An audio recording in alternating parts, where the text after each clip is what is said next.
Welcome back to the Healing Energy Collective.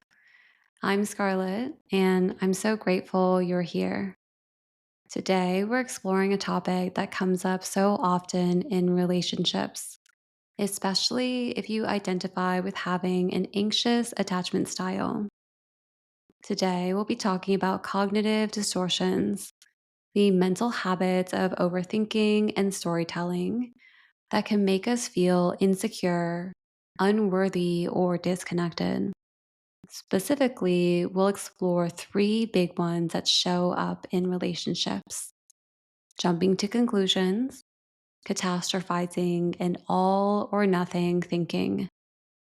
I'll share why these distortions happen, how to spot them in your own patterns, and practical steps to shift them.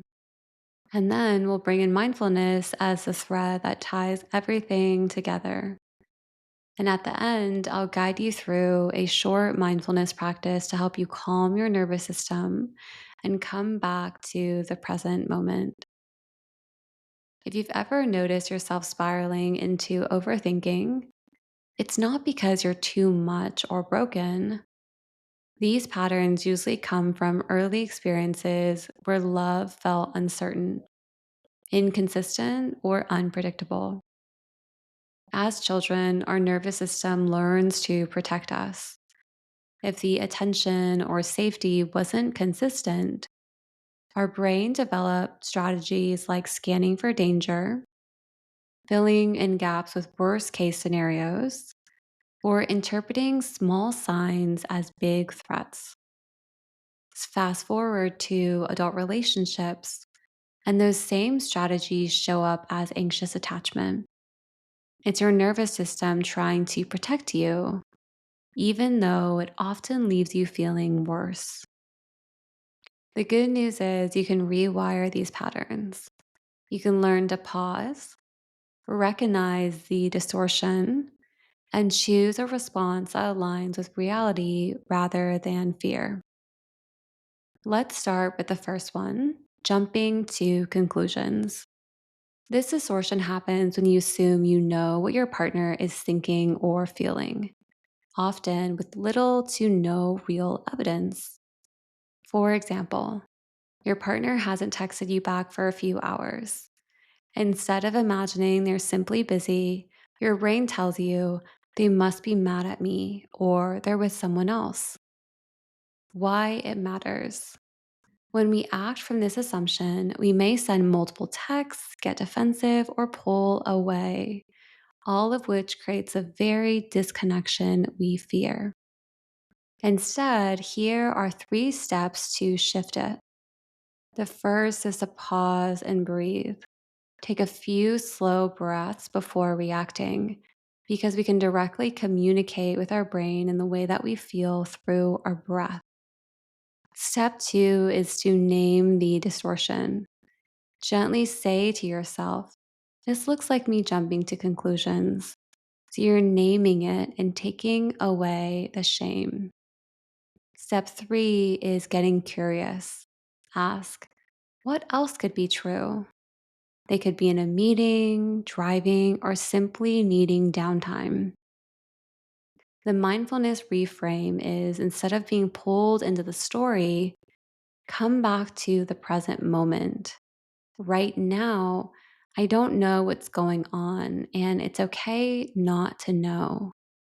And you can do something in your life that exists right here and right now that gives you a chance to pause and a chance for them to respond in their time. The second common distortion is catastrophizing. This one is imagining the worst case scenario and blowing things out of proportion. For example, your partner seems quieter than usual during dinner. Instead of checking in, your mind says, something is wrong. Maybe they're unhappy. Maybe the relationship is ending. Why this matters and why it matters to catch it. Catastrophizing triggers your nervous system into fight or flight. Your heart races, you feel on edge, and often you act from fear rather than calm communication. Here are three steps to help shift it. The first is to identify the facts. Write down or say in your head, if you're still at dinner, what's actually true. They are quieter tonight. They had a longer day. Step two, separate facts from stories. Notice how much of what you're feeling is based on assumption. So if the fact is they are quieter tonight, the story would sound like because they're mad at me or because they're thinking they want to end the relationship. Do you see how a fact can turn into fear once you add on certain stories to it? And step three is to ground yourself. Try a calming breath practice, inhaling for 4, hold for 4, and exhale for 6, and continue. The mindfulness reframe is to remind yourself this is a story my brain is telling me. The facts are simpler, and I can approach this with curiosity instead of fear. The third and last one we'll talk about today is all or nothing thinking. This is seeing things in extremes, all good or all bad, total love or total rejection. For example, your partner forgets an anniversary. The thought might be, they don't care about me at all. And of course, it sucks when our partner forgets our anniversary, but this kind of distortion, this all or nothing thinking, erases nuance. It doesn't allow room for both and for someone to care deeply about you and also make a mistake. Here are some steps to shift it. The first is to catch the extreme words. Notice thoughts with words like always, never, or completely, like they never make plans or they're always forgetting. And then step two is to look for the gray area. Ask, what's a more balanced perspective? Maybe they forgot this date, but they show care in many other ways. Maybe they had a busier week and forgot this anniversary, but has shown up for all the anniversaries before.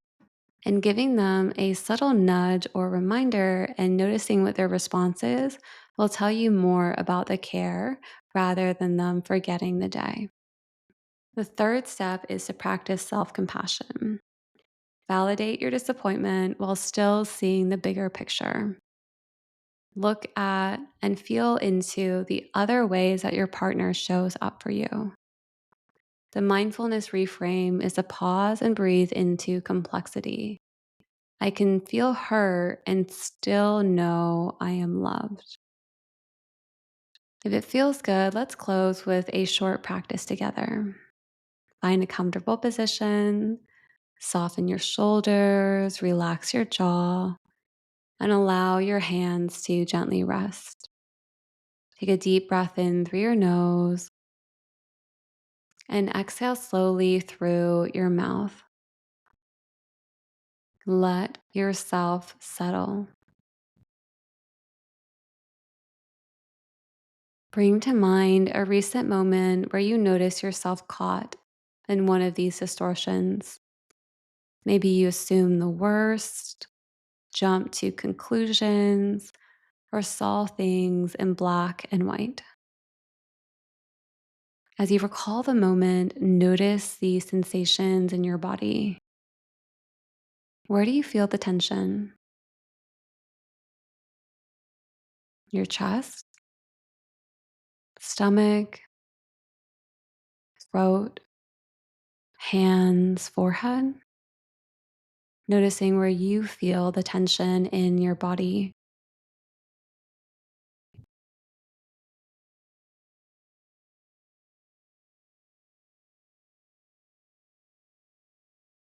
Instead of pushing it away, just breathe into that space.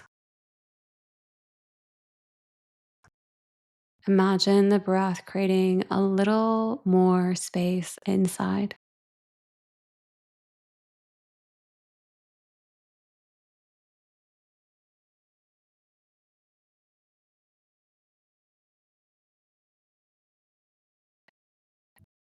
Now, gently say to yourself, This is just a thought. I don't have to believe everything my mind tells me. And notice what that feels like in your body to drop from your thinking mind into your feeling body, knowing your mind is here to protect you, but you don't have to believe and follow everything that it says.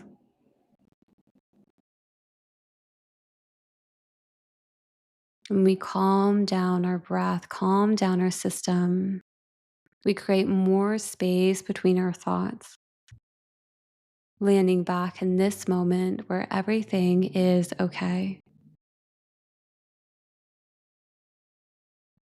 With your next breath, place your hand on your heart. Tell yourself, I am safe. I am here. I am enough.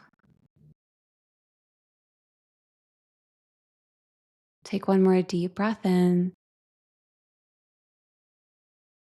and a slow, deep breath out.